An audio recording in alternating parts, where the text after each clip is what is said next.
Can video games make you a kinder person?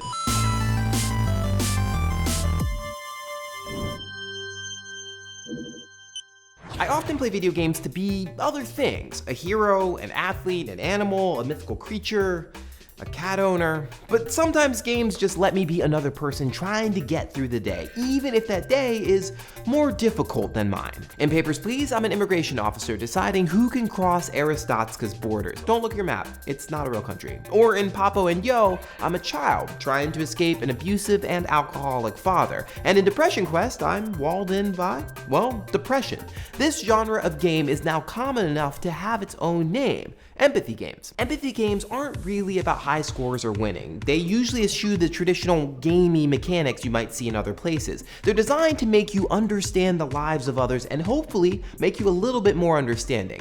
That's a really appealing idea, but how can the medium of games be used to achieve those goals? Can games really make you a kinder person? Tonight, what these empathy games are all about. Lots of mediums allegedly create empathy. Roger Ebert famously called movies a machine that generates empathy. So what sets games apart? The big difference is that in-game experiences are all about choices. The things that you do have an impact on your character and on other characters too. As Tom Bissell puts it, only games actually push you to the line's edge and make you live with the fictional consequences of your choice. Tell me your name or I won't be responsible for my actions. Oh, but you will.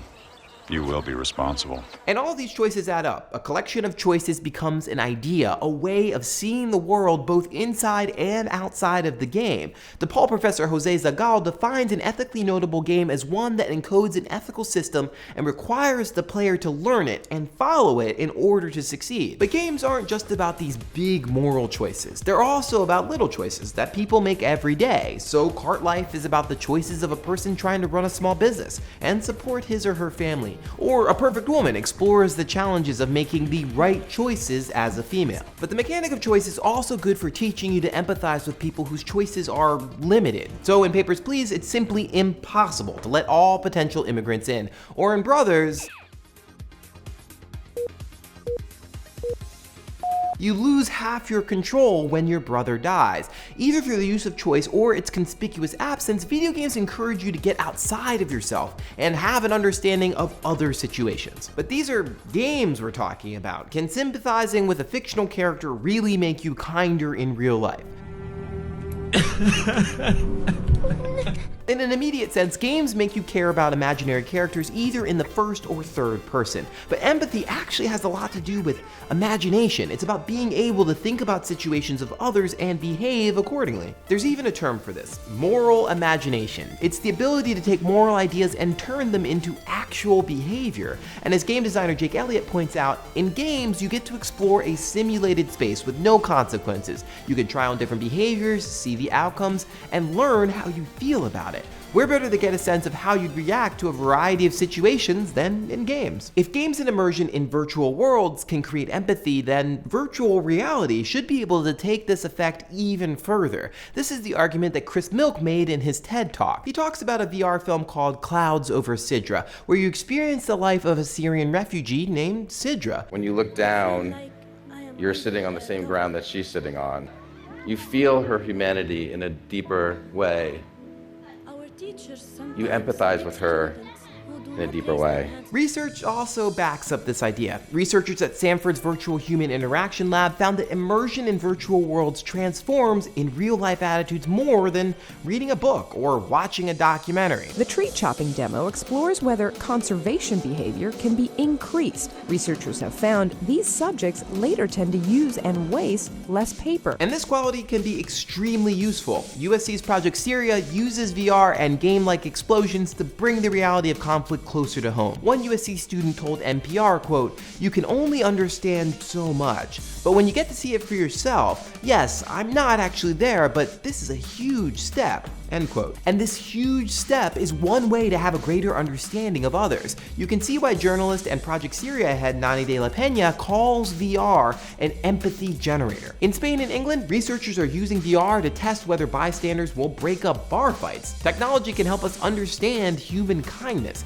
Granted, the line between a game and an immersive experience is blurry, but whatever we call these VR projects, they're helping to close the gap between people. But while VR can help close the empathy gap, it doesn't eliminate it. Me Too Kandikar Kokoris warns against treating VR as magical empathy machines. Virtual experiences that let you take on different identities are no replacement for actually getting to know people unlike yourself. That doesn't mean VR and games have no role. They can supplement gaps. We just have to understand them for what they are. Of course, none of these outcomes can be taken for granted. You don't automatically become a kinder person just because you play video games, as much as I wish that were the case. And the mechanics that let you engage with games can just as easily be used to encourage inconsiderate behavior. The sword has two edges. So game mechanics and technologies don't guarantee empathetic outcomes by any stretch of the imagination. Design choices are what matter here, and the most effective empathy games echo a strong consideration of their design by the designer.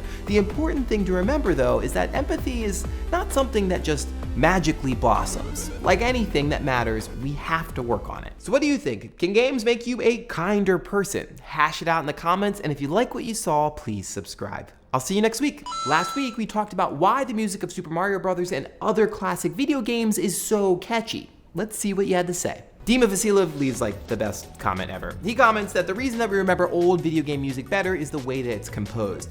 He points out that classic game music used traditional arrangements in the sense that there's some linearity to it. There's the beginning of the song and then there's the end of it. But a lot of game music today is governed by what's called aleatoricism, where different parts of the songs are weaved together at random by algorithms. This is 100% true, and we mentioned it with Red Dead Redemption at the end of the episode. But a bit of the research that didn't make it into the episode, into the script, was that Koji Kondo, the fellow who did the Mario and Zelda music, was a pioneer in this type of musical score. So in Ocarina of Time, for example, the music that played in Hyrule Field, where you spend hours upon hours moving from one portion of the game to the other, that actually had 12 different phases that were folded together at random so that it never sounded the same. GastonAsston, hello again, mentions that the reason that early game music is memorable is because early hardware enabled repetitive, easy to remember melodies. And we talked about that specifically with Super Mario Bros. 2 and the part of the NES that was responsible for creating sound.